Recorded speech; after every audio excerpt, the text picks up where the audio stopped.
हमने जो majoritarian major को पढ़ा, जिसमें श्रीलंका में जो सिंहालेज कम्युनिटीज थी उसको सबसे ज़्यादा पावरफुल कर दिया गया और तमिलियंस को साइडलाइन कर दिया गया। तो what was the impact of majoritarianism on Sri Lankan Tamils. Sri Lankan Tamils पर इस मेजोरिटेरियनिज्म जो एक्ट था उसका क्या असर हुआ। All government major coming one after another gradually increase the feeling of alienation। Alienation कि अगर आप किसी ऐसी कंट्री में रह रहे हैं जहां पर किसी और कम्युनिटी को जो मेजोरिटी में है सबसे ज़्यादा पावर मिली हुई है, आप क्या फील करेंगे? आप अपने आप को उस देश से अलग थलग फील करेंगे। आप ये सोचेंगे कि ये कंट्री में मेरा क्या है, क्या मैं इस देश का नागरिक हूँ? अगर हूँ तो मुझे सारे जो है मेरे लिए मेरे फेवर में कोई पॉलिसीज क्यों नहीं बन रही है, मेरी कम्युनिटी के फेवर में पॉलिसीज क्यों नहीं बन रही है। ठीक है, तो अब हमें पता ही है जो बुद्धिस्ट सिंहालाज हैं उनके फेवर में सब कुछ बना, गवर्नमेंट उनको फेवर कर रही थी, श्रीलंकन तमिल्स को फेवर नहीं कर रही थी। They felt that none of the major political parties led by Buddhist leaders वो सेंसिटिव टू देयर लैंग्वेज और कल्चर। ना ही तो उनके लैंग्वेज की कोई बात की जा रही थी, ना उनके कल्चर के लिए कोई यहाँ पर बात की जा रही थी। They felt the constitution and the government policies denied them equal political rights, discriminated against them, getting jobs, ignored their interest. माने कि उनको कंप्लीटली इग्नोर किया जा रहा था। अब ऐसी कंडीशन में आप होंगे तो आप क्या करेंगे? अगर आपका देश आपके साथ इस तरह का बिहेवियर करे तो आप उस समय क्या करेंगे? आपकी कम्युनिटी के लोग वहां पर क्या करेंगे? आप सभी क्या करेंगे? पास में आएंगे, गेट टुगेदर होंगे, ठीक है, और गवर्नमेंट के अगेंस्ट में आवाज उठाएंगे, ओके ना?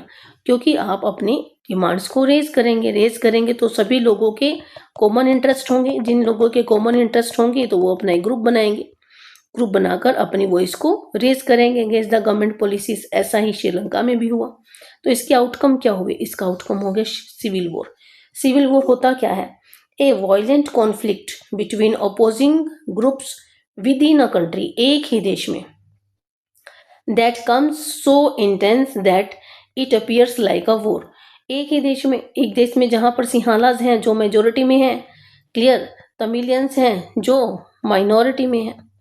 अब है तो सिंहालीज भी और तमिल्स भी कहाँ एक ही देश के सिटीजन हैं, ये सुनो, क्लियर। लेकिन आपस में इनकी कंडीशन जो है वो बहुत टेंस है और एक दूसरे के ऊपर अपने विचारों को क्या कर रहे हैं? इम्पोज कर रहे हैं। तमिल्स चाह रहे हैं हमारी बात मानी जाए, सिंहालीज चाह रहे हैं इनकी बात नहीं मानी जाएगी क्योंकि कॉन्स्टिट्यूशन तो इनको प्रेफर कर रहा है। तो ऐसी कंडीशन इंटेंस हो जाती है, जो टर्न हो जाती है कि देश के नागरिक आपस में ही लड़ने लग जाते हैं। इसको बोलते हैं civil war. The distrust between two communities turned into wide spread conflict and soon turned into the civil war. Civil war क्या है वो बता ही दिया है कि एक इंटेंस कॉन्फ्लिक्ट है। अब इस तरह से बार बार दंगे फसाद होते रहे, लड़ाइयाँ होती रही यहाँ पर, ठीक है, स्ट्राइक्स होती रही, गवर्नमेंट बिल्डिंग्स को भी कई बार जो है नुकसान पहुंचाया गया, लोगों को भी जो है काफ़ी नुकसान हुआ। Thousands of people of the both communities were killed, many families were forced to leave the country as refugees and many more lost their livelihood. ये असर हुआ उसका, सिविल वॉर का।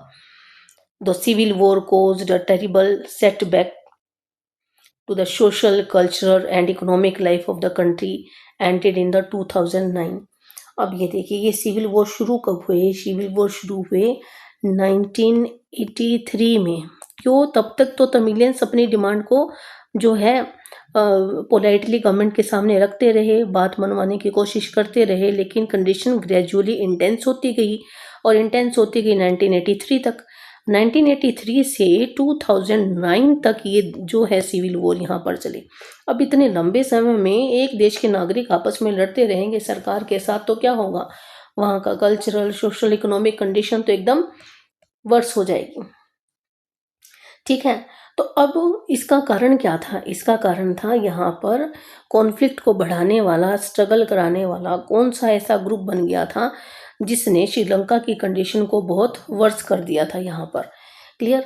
तो यहाँ पर एक ऐसा ग्रुप था जिसका नाम आता है LTTE, TE liberation tigers of Tamil Elm, ये है LTT।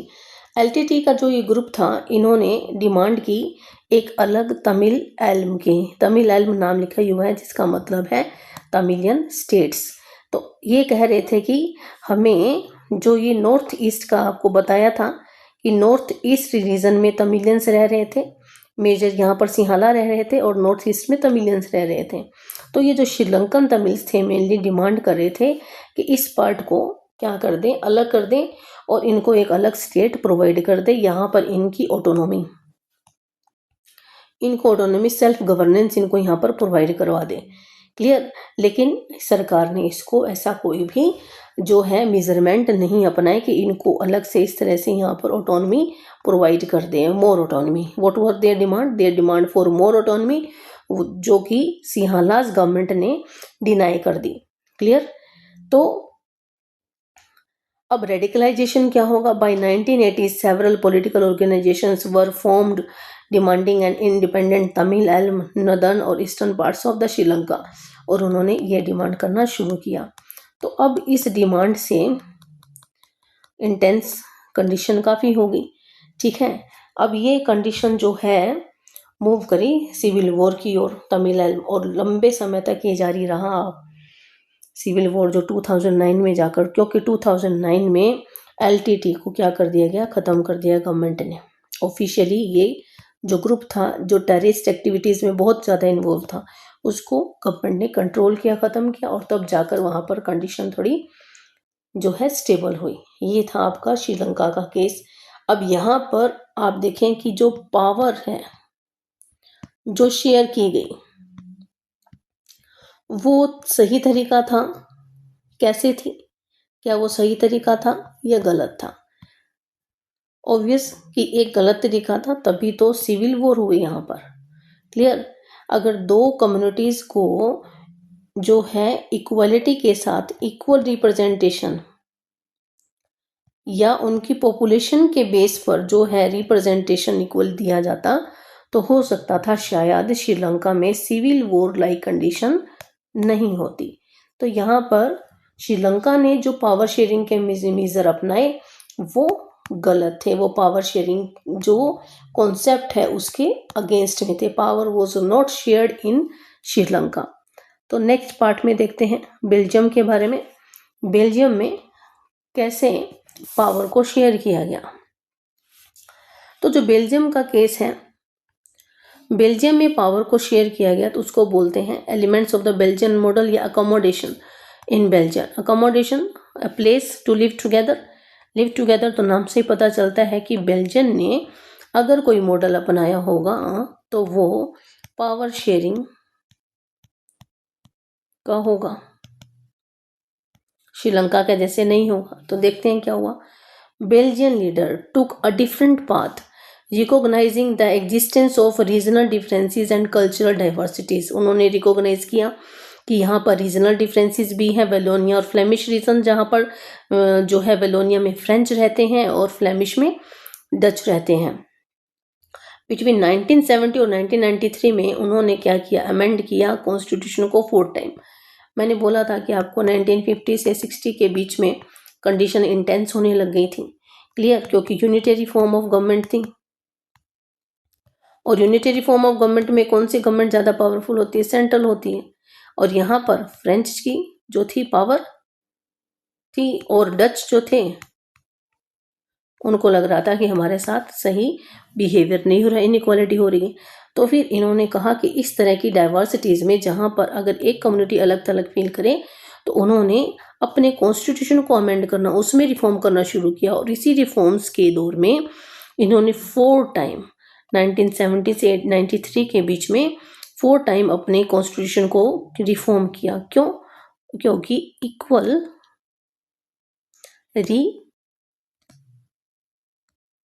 रिप्रेजेंटेशन के लिए। ठीक है। ऐसे अरेंजमेंट किए जाएं ताकि सभी लिव टुगेदर पीसफुली, सभी क्या है एक साथ पीसफुली रह सकें, है ना। तो इन्होंने ये मेजरमेंट अपनाए। The arrangement is the different from any other country and is very innovative, और बहुत इनोवेटिव भी थे। तो एलिमेंट्स क्या हैं? पहला इन्होंने मेजरमेंट अपनाया सेंट्रल गवर्नमेंट का। आप सभी को पता है कि जो ये बेल्जियम है, इसमें जो है सेंट्रल गवर्नमेंट हमने पढ़ा ही था कि बेल्जियम में नॉर्थ में फ्लेमिश रीजन था जहाँ पर डच लोग रह रहे थे, और वेलोन रीजन जहाँ पर फ्रेंच लोग रह रहे थे। क्लियर? तो इस पूरे देश की एक सेंट्रल गवर्नमेंट बना दी गई। क्लियर? सेंट्रल गवर्नमेंट में क्या किया गया? Constitution prescribes an equal number of Dutch and French speaking ministers. Special laws required the support of majority from each linguistic group. Thus, no single community can make decisions unilaterally. Unilaterally, only one. ना ही तो जो Dutch community है वो अपने ministers जो हैं वो अपने लेवल पर कोई चेंज कर पाएंगे, और ना ही फ्रेंच। क्यों? क्योंकि दोनों की है जो मिनिस्टर्स हैं उनकी मेजोरिटी जब आएगी किसी भी एक चीज़ पर, तभी किसी बात को माना जाएगा। जो भी लॉ बनाया जाएगा, दोनों ही जो कम्युनिटी है उनके मिनिस्टर का जो मेजोरिटी होगी, सपोर्ट ऑफ मेजोरिटी से ही जो है कोई ना कोई लॉज बनेंगे। तो ये पहली सेंट्रल गवर्नमेंट कर दी गई जहां पर डच और फ्रेंच के लोगों का इक्वल रिप्रेजेंटेशन था, इक्वल मिनिस्टर्स थे। क्लियर? क्योंकि डच यहाँ पर कितने परसेंट थे बताओ? डच 59% थे और फ्रेंच 40% थे। क्लियर? तो डच ने अपनी मेजोरिटी की जो पावर थी वो सेंट्रल गवर्नमेंट में उन्होंने गिव अप किया। उन्होंने अपनी मेजोरिटी की पावर को साइड में रखा और हैंड इन हैंड, माने कि एक साथ मिलकर जो है पावर शेयरिंग के अरेंजमेंट पर वो क्या हुए? सहमत हुए, एग्री हुए। क्लियर? तभी तो ये पॉसिबल हो पाया। अगर डची लोग अड़ जाते कि नहीं हम तो यहाँ पर मेजोरिटी में है ना, तो हमारे मिनिस्टर ज़्यादा होने चाहिए, और फ्रेंच जो पूरी कंट्री में 20% ही है, ये 40% है, तो उनका तो यहाँ पर कम होना चाहिए। उन्होंने माना ना एक दूसरे के इंटरेस्ट को, उन्होंने क्या किया? एग्री किया भाई हाँ ठीक है हम ये बात मानते हैं, तभी ये पॉसिबल हो पाया। तो यहाँ पर सेंट्रल गवर्नमेंट में दोनों कम्युनिटी के इक्वल मिनिस्टर बने। अब दूसरी बात आ गई स्टेट। अब स्टेट गवर्नमेंट कैसे? कि जो नॉर्थ रीजन है फ्लेमिश और सदर्न जो रीजन है वेलोन रीजन, यहाँ पर अलग अलग जो है स्टेट्स हैं। क्लियर? तो डच और जो फ्लेमिश रीजन है यहाँ पर जितनी भी अलग अलग स्टेट्स हैं, इनको पावर कहाँ दी जाएगी? सेंट्रल गवर्नमेंट के पावर शेयर की जाएगी स्टेट गवर्नमेंट को। ठीक है? अब ये स्टेट गवर्नमेंट जो है सबऑर्डिनेट नहीं होगी, माने कि सबऑर्डिनेट का मतलब है अंडर में नहीं होगी डायरेक्टली। इसके पास भी अपने कुछ कॉन्स्टिट्यूशन पावर होगी स्टेट गवर्नमेंट की, और अपने स्टेट में अपने अकॉर्डिंग वर्क कर सकेगी, डायरेक्टली अंडर में नहीं होगी। माने कि कुछ महत्वपूर्ण जो है डिफेंस वगैरह वो तो सेंट्रल गवर्नमेंट के पास रहेंगे, लेकिन स्टेट गवर्नमेंट डायरेक्टली जिस तरह से कि हर एक बात के लिए अगर कहें कि सेंट्रल गवर्नमेंट पर डिपेंड रहेगी तो फिर तो वो यूनिटरी फॉर्म ऑफ गवर्नमेंट हो जाएगी। यानी कि सेंट्रल गवर्नमेंट की कुछ पावर को शेयर कर दिया गया कहाँ पर? स्टेट गवर्नमेंट्स में। क्लियर? तो डिसेंट्रलाइज हो गया। फिर एक आ गया ब्रिसेल। तो ब्रिसेल में हमने पढ़ा था कि मेजोरिटी किसकी थी? यहाँ पर 80% कौन थे? फ्रेंच थे, है ना। 20% यहाँ पर कौन थे? डच थे। अब यहाँ पर भी फ्रेंच के और डच के, जो फ्रेंच और डच हैं उनके भी इक्वल रिप्रेजेंटेशन लिया गया। अब यहाँ पर फ्रेंच वालों ने अपनी मेजोरिटी का जो राइट था वो कम किया और डच लोगों के साथ मिलकर सरकार बनाई। Brussels has a separate government with equal representation for both community. The French-speaking people accepted this because Dutch-speaking community accepted equal representation in the central government. अब यहाँ पर ब्रसेल में इक्वल रिप्रेजेंटेशन को क्यों माना फ्रेंच लोगों ने? क्योंकि सेंट्रल गवर्नमेंट में डच लोगों ने भी इक्वल रिप्रेजेंटेशन को माना था, जहाँ पर डच लोग मेजोरिटी में थे। क्लियर? तो ये अरेंजमेंट यहाँ पर पॉसिबल हो पाया। दोनों कम्युनिटीज ने एक दूसरे की बातों को माना। ठीक है? अड़े नहीं कि हाँ हम मेजोरिटी में हैं तो हमारे मिनिस्टर ज़्यादा होने चाहिए। अगर इस तरह से अड़ जाएं, अपनी मेजोरिटी का वर्च्यू दिखाएं और डोमिनेंस दिखाएं, तो यहाँ पर भी वही हाल होता जो श्रीलंका में हुआ था। Clear this thing? ऐसा हुआ नहीं। अब एक फोर्थ तरह की गवर्नमेंट बना दी। वो कौन सी थी? Community government. 3 कम्युनिटी है यहाँ पर, डच है, फ्रेंच है और जर्मन स्पीकिंग है। क्लियर? अब a third kind of government elected by people belonging to one language community, Dutch language, French or German speaking, regardless where they live. It has power over the cultural, educational और language related issues. माने community government को किन किन पर power थी, कौन कौन से इश्यूज को रिजोल्व कर सकती थी, कल्चरल को, एजुकेशनल को और लैंग्वेज रिलेटेड इश्यूज को सॉल्व कर सकती थी। जैसे कि जो डच लोग थे उनकी अपनी कम्युनिटी, डच लोग जो है डच कम्युनिटी गवर्नमेंट को चुनेंगे, फ्रेंच के लोग जो है फ्रेंच कम्युनिटी गवर्नमेंट को चुनेंगे और जर्मन कम्युनिटी गवर्नमेंट को चुनेंगे। अब जर्मनी के लोग पूरे ब्रिसेल में कहीं पर भी हैं या पूरे बेल्जियम में कहीं पर भी हैं तो वो अपनी जर्मन कम्युनिटी गवर्नमेंट से संपर्क करेंगे अगर उनको कोई भी यहाँ पर प्रॉब्लम होती है। तो इसी तरह से फ्रेंच के लोग पूरे बेल्जियम में जहाँ पर भी है French community government, cultural issues हो गए, कोई एजुकेशनल इशू हो गया, लैंग्वेज रिगार्ड इशू हो गया तो अपनी फ्रेंच कम्युनिटी गवर्नमेंट से, और इसी तरह से डच के लोग भी अपनी डच कम्युनिटी गवर्नमेंट से क्या करेंगे, अपनी रिगार्डलेस जो भी प्रॉब्लम्स हैं उनके साथ वो शेयर करेंगे और ये कम्युनिटी गवर्नमेंट उनके ग्रेवियंसीज को, उनकी प्रॉब्लम्स को दूर करेगी। तो ये अरेंजमेंट अपनाए गए थे कहाँ पर, बेल्जियम में। ये है पावर शेयरिंग का बहुत ही यूनिक और बहुत ही शानदार मॉडल, ठीक है, जो कई कंट्रीज जो है इससे इंस्पायर होती हैं और इन्होंने बहुत ही समझदारी से जो है जितने भी यहाँ पर डाइवर्स कम्युनिटीज़ थी, डिफरेंट एथनिक कंपोजिशन थी, उसको बहुत ही पीसफुली इस चीज़ को इन्होंने रिजोल्व किया। तो ये था Belgian model of power sharing, जो कि एक आइडल मॉडल है, हर एक कंट्री के लिए इससे इंस्पायर होती हैं और डेमोक्रेसी का बेस्ट एग्जाम्पल शो करता है ये। अब देखते हैं नेक्स्ट पार्ट में कि पावर शेयरिंग डिजायरेबल क्यों है।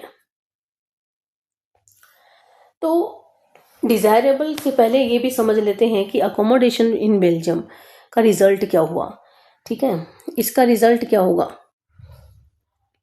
The Belgian model is very complicated even for the people living in Belgium. However, this arrangement have worked well so far. अभी तक ये सभी अच्छे तरीके से चल रहा है, स्मूथली चल रहा है। श्रीलंका के जैसे यहाँ पर कोई भी सिविल वॉर लाइक कंडीशन नहीं हुई है। They helped to avoid civic strife. Civic strife जो झगड़े हैं, वॉर लाइक कंडीशन है between the two major community, अभी भी कुछ भी नहीं हुआ, सभी स्मूथली चल रहा है। यहाँ पर कोई सिविक स्ट्राइफ नहीं हुआ, कोई झगड़े नहीं हुए। They prevented a possible division of country in the linguistic lines. और भाषा के आधार पर ही था, जो डच लैंग्वेज है, फ्रेंच लैंग्वेज है, जर्मन लैंग्वेज है, कोई भी पॉसिबल डिवीजन अभी नहीं हुआ है, प्रिवेंट हुआ है। इंटरनेशनल रिकॉग्नाइजेशन हुए when many countries of Europe came together from Europe union, Brussels was the chosen as the head, EU का हेड है। एक यूरोपियन यूनियन, कई यूरोपियन कंट्रीज को मिलाकर एक यूनियन बना है, उसको ईयू बोलते हैं और इस यूनियन का जो हेडक्वार्टर है वो ब्रिसेल में है, इसकी कैपिटल बेल्जियम की। क्लियर, नेक्स्ट मूव करते हैं। अब देखते हैं कि पावर शेयरिंग डिजायरेबल क्यों है, why the power sharing is desirable, क्यों है power sharing. Two different sets of the reason, two different sets of reasons can be given in favour of power sharing. तो पहले तो ये बता देते हैं कि सारा कुछ पढ़ लिया है कि पावर शेयरिंग है ही क्या, ठीक है। इतना पढ़ने के बाद अगर हम एक जो है डेफिनेशन डिसाइड करें कि भैया हाँ पावर शेयरिंग की क्या डेफिनेशन हो सकती है, तो पावर शेयरिंग क्या है। Power sharing is a fundamental principle in governance, particularly in a democratic society. It ensures a fair distribution of authority among different groups, preventing the concentration of power in a single entity. तो power sharing क्या करती है, एक single entity में power hold हो उसको क्या करती है, रोकती है, प्रिवेंट करती है। क्लियर, पावर शेयरिंग से पता ही है कि पावर को तो शेयर करो, जितना ज़्यादा हो, जितना पावर शेयरिंग होगा तभी तो डेमोक्रेसी होगी, अदरवाइज पावर शेयर ही नहीं होगा तो डेमोक्रेसी किस काम की। क्लियर। तो अब यहाँ से क्वेश्चन बहुत बार पूछा जाता है कि why power sharing is desirable, power sharing desirable क्यों है, और अगर पावर शेयरिंग ना हो तो क्या होगा। क्या होगा वो हमने श्रीलंका के केस में देख लिया है क्या होगा। क्या हुआ था श्रीलंका के केस में, जहां पर सिंहालास को सारी पावर दी गई और तमिलियंस को कोई पावर नहीं दी गई, तो सिविल वॉर हुए कि नहीं हुए। दिमाग से काम नहीं लिया गवर्नमेंट ने उस समय। तो सिविल वॉर में सिविलियंस को ही नुकसान होता है और किसको होता है, तो इकोनॉमिक एकदम डाउन चली जाती है। तो ये श्रीलंका का हाल हुआ था जो उसने पावर शेयरिंग को नहीं अपनाया। और एक कंट्री जिसने पावर शेयरिंग को अपना लिया और स्मूथली एक एग्जाम्पल सेट किया डेमोक्रेटिक स्टाइल ऑफ गवर्नमेंट का विद पावर शेयरिंग, वो कौन सी थी, बेल्जियम। तो पावर शेयरिंग तो डिजायरेबल है क्योंकि ये वेरी स्पिरिट है डेमोक्रेसी की और ये कॉन्फ्लिक्ट को रिड्यूस करती है, जैसे बेल्जियम ने यूज किया। Clear this thing. तो हम यहाँ पर कहते हैं कि 2 different sets of reasons can be given in favour of power sharing. अगर आपसे पूछे तो 2 रीजन दिए जाएंगे कि पावर शेयरिंग क्यों डिजायरेबल है, 2 रीजंस की वजह से डिजायरेबल है, जरूरी है। पहला है प्रूडेंशियल रीजन, दूसरा है moral reason. Prudential reason, prudence किसकी बात करता है, केयरफुल कैलकुलेशन की। क्लियर। कैलकुलेशन ऑफ गेन्स और लॉसेस की, क्या लाभ होंगे, क्या नुकसान होंगे, क्या फायदा होगा, क्या नुकसान होगा, उसकी बात करता है। Prudential decisions stress that power sharing will bring out better outcome. क्योंकि हम जो है नफा नुकसान की बात करेंगे ना, तो फिर ऐसा आउटकम आएगा जो क्या होगा, बहुत अच्छा होगा। Will bring out better outcome, बहुत अच्छा रिजल्ट लेकर आएगा। ये क्या करेगा, हेल्प करेगा reduce the possibility of conflict between the social groups. अगर हम दिमाग से काम लेते श्रीलंका में, अगर गवर्नमेंट कहती तो सिंहाला और तमिलियंस, अगर यहाँ पर ये दिमाग से काम लेते कि फर्दर अगर तमिलियंस इकट्ठे हो गए और उन्होंने डिमांड की बात की और हमने नहीं मानी तो टेंशन इमर्ज होगी। क्लियर। और अगर वो इनकी पॉपुलेशन के प्रोपोर्शन में इनको रिजर्वेशन दे देते तो इस तरह की कंडीशन वहां पर नहीं होती। तो केयरफुली कैलकुलेशन इन्होंने नहीं की, तभी तो सिविल वॉर हो गया।